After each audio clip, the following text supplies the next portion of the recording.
Snarl.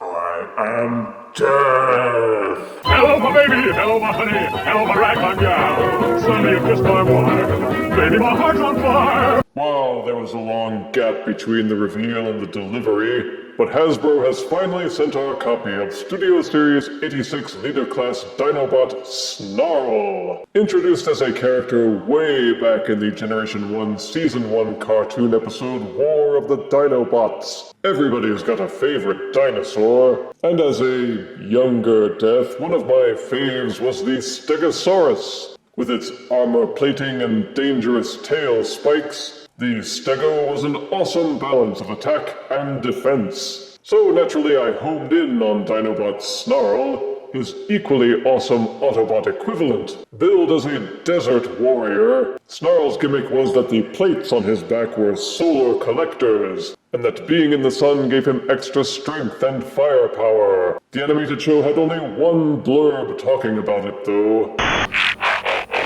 Snarl reaches maximum strength when drawing power from the sun.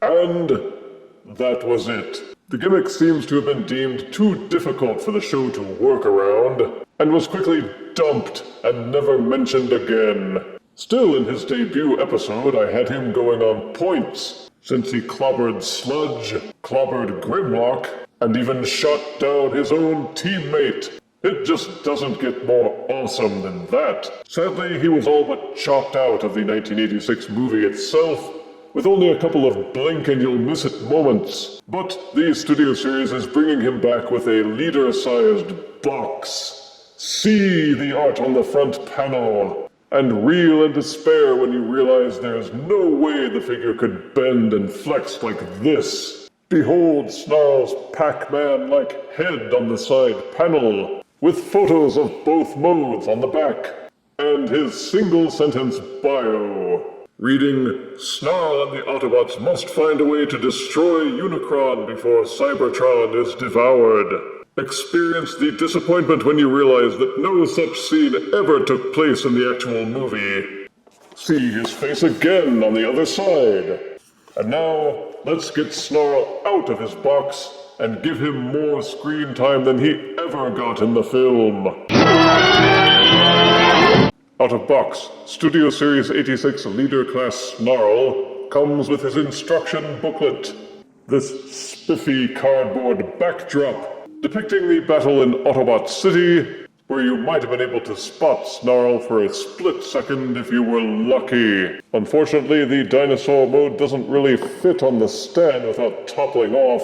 It only works for the robot mode. Boo! There is also a sword weapon accessory, which is made out of slightly bendable and flexible plastic. Snarl is the only Dinobot so far that didn't come with a gun. Snarl's beast mode is, a robotic Stegosaurus. Don't bother looking for anatomical accuracy because you won't find it. This is just an approximation of the real thing, but you can't fault it for cartoon accuracy. Starting with the colors, Snarl mimics the other leader Dinobots in that he's primarily metallic gray, with a lot of red in the caboose, with back plates and the tail in a metallic gold, not the shiny vac metallized gold of Generation 1, but at least they weren't just painted yellow. There's a different kind of goldish plastic on the head parts, the forelegs and the lower rear legs. It's not as reflective as the plates in the tail. I'm sure they wussed out here because these parts get touched and manipulated a lot more, so the gold paint would scratch or wear off,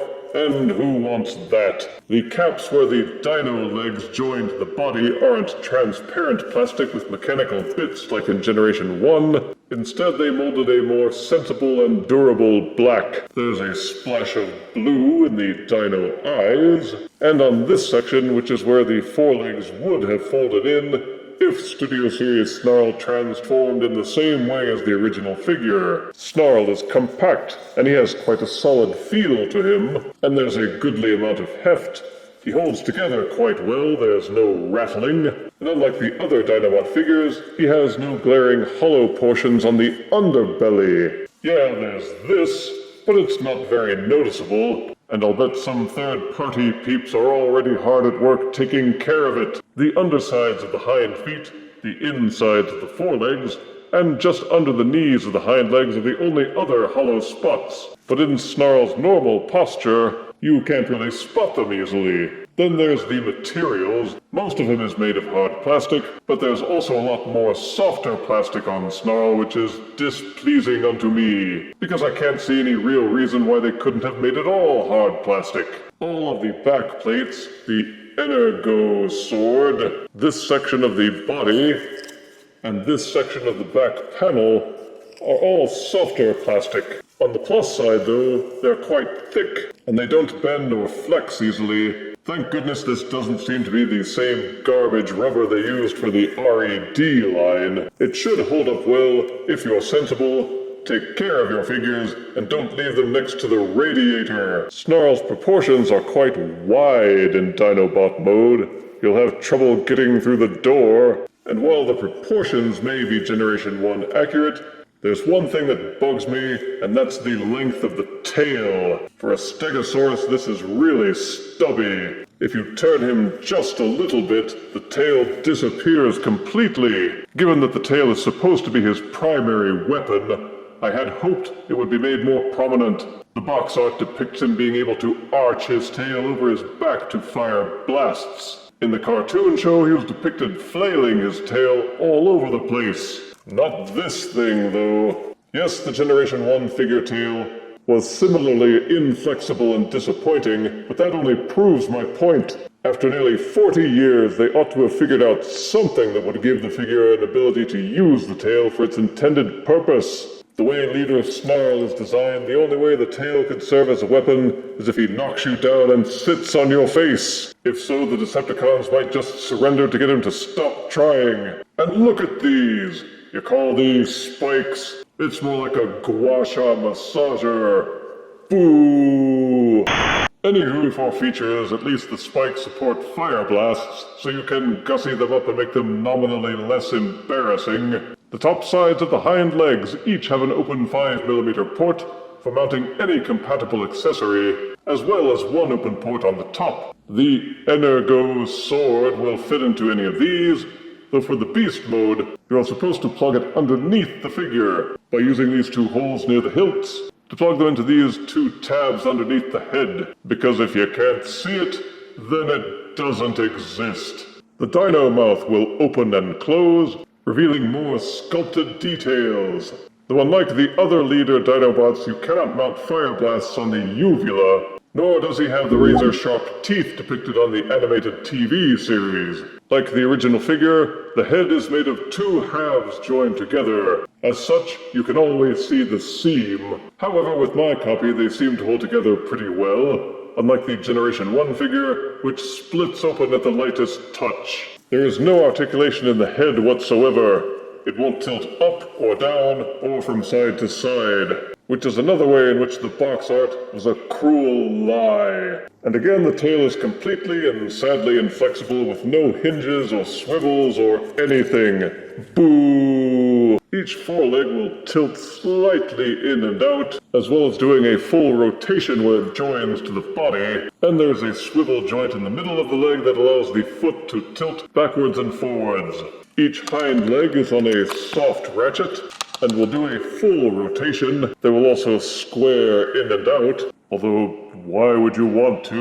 Ugh. The mid-joint of each hind leg will also angle in and out. The end of each foot will also tilt forwards and backwards, and each hind foot will rotate. So with patience and care, you can get some poses out of Dinobot Snarl, as long as you're not too picky about the tail being completely occluded. Transforming Leader Class Snarl to robot mode is at least as involved as his fellow Dinobots were. The back plates on the red section untab. When transforming to alt mode, they tab and snap in. But pull them up and loose, then continue to peel them back. This will expose the robot head sticking up from Snarl's butt. Angle the rear legs so that they're pointing straight down. Flip the robot hands from inside the hind legs. Take the midsection of the hind leg and untab it from the upper section. When transforming to alt mode, this tab and groove pegged together to cinch the leg in place. Untab and unfold them. Take the end of the hind legs. They fold and tuck into this section here. Rotate the Dinobot foot and angle it backwards as you push it in. And this little groove at the base of the Dinobot foot will go into this tab here. Then it's a matter of unfolding the hind leg. This section will tab and snap into place. Then rotate the robot fist so that it's pointing the right direction for the elbow. Repeat for both sides, then rotate the arms so that they are pointing down. They rigged it so that you can't complete the upper body transformation until the lower body is done. Untab these two panels from the front of the dinosaur. When transforming to Alt mode, these tabs here go into these grooves here to hold them in place. But when transforming to robot, swivel them up. Flip the dinosaur over. These two gray sections at the bottom will untab and swivel outward like drawbridge hinges. Splay them out as far as they will go. They will angle outwards like this. This section of the dinosaur backside is the robot chest, and it will swivel upwards slightly. When transforming to Alt mode, there are two small tabs on the underside that go into these gold sections to tab and hold them in place, but swivel them up, and then the entire upper and lower body sections will pull apart. With these sections extended, start to rotate the dinosaur head backwards until it folds under these back plates. Then unfold and rotate the entire front section of the dinosaur. As it rotates, the dinosaur head will continue to fold backwards until it budges up against this gray section on the inside of the legs. Fold up his little tippy toes, separate the legs, and then close these panels back down. Each one should tab into these little pegs here and go in until they're completely flush. Give the waist a 180-degree twist and recollapse the upper and lower body sections. No, you're not done with the legs just yet. Take what were the dinosaur forelegs and fold them up. Angle them so that the folded leg is sticking out completely back. Then untab this panel from the side of the dinosaur. It rotates inward. Then you have to complete rotating the foreleg until it's pointing down. Once it's pointing down, this tab here will line up with this groove on the inside of the leg. They fold and snap together. And then this gray section will fold completely back inwards, and this panel will tab into this section here. Repeat for both sides, and the legs have been completed. Make sure that the chest section of the dinosaur is tabbed into place. It should fold all the way down and become seamless. Split the dinosaur tail apart and fold them aside. With the tail separated and the back section still unfolded, you can push from behind and nudge the robot head up and out. Then these two sections fold and accordion in on themselves. This section tabs into the back, while these two tabs here go into these two grooves here. Snarl cuts an impressive figure in robot mode with a broad upper body, beefy arms, and chunky legs. Of the 4 leader Dinobots made for Studio Series so far, I would say that Snarl does the best overall job of managing the dinosaur parts. The forelegs and the head store quite well in the shins. There is this gap point, but again I expect third-party companies to move aggressively against this. The hind legs convert well into arms, with only the stegosaur feet strapped to the bottom of the forearm, but the profile is so low that it's hard to tell they're even there. And this is the only time that the stubby tail works to Snarl's advantage, in that it stores well on his back as the robot wing-a-dings. And even the back covering stores up and folds nicely. The other Dinobots do an okay job, but each of them has at least one dino part that doesn't store well. Snarl just comes across as better contrived. He has a distinctive head with built-in crown, and he carries over most of his Generation 1 features, with the back plates now on his shins and on his shoulders and back, with the tail now forming a boomerang or a banana across his back. He's even got the targeting crosshairs on his chest, so his enemies know exactly where to shoot him. His paint applications are limited. It looks like they sank most of it into the gold paint on his back plates, but he's got a few extra details here and there, beyond just the base color of his molded plastic. He's still gray and gold and red with some black, and his Autobot badge front and center. At first I thought the chest on his hatch could open up like it does for Generation 1, but then I realized it's just the joint that raises and lowers as part of the transformation. The 5mm ports can still be used on his shoulders, his back, his fists, and 2 more have opened up on the bottoms of the feet. The tail wing spikes still support fire blasts, and you can even plug them into these transformation tabs on the back of the tail. He feels solid, everything tabs into place nicely, and for the most part there's no glaring hollowness. They even filled the insides of the back of the tail. The hollow parts are still the bottoms of the dinosaur feet, the inside of the shins just here, and there's this cavity behind his head. Some more paint applications on these red sections would have set him off nicely, but the robot mode is solid and well proportioned. If you compare the figures to the Generation 1 counterparts, you will notice some similar details in the sculpting. Namely these segmented sections on the dinosaur tail. Some of the attention on the sticker detail is matched on the molding of the Studio Series figure. There's this bracket-shaped sticker section on the Generation 1 figure, and a corresponding bland red shape on the Studio Series figure. The sticker section on the inside of the body also has a vague matching counterpart on the Studio Series figure itself. Even these arrowed sticker details near the back plates have corresponding sculpted detail on the Studio Series figure. Some repro labels, or an enthusiast with steady hands, could paint these and duplicate the look. Snarl's articulation is top-notch. The head will rotate 360 degrees. It will also waggle on its ball socket and tilt to the left and to the right. And if you use the transformation joint, you can lean it backwards also. It's hard to tell, but the head feels kind of like it's made out of soft rubber as well. Each arm is soft ratcheted and will rotate fully.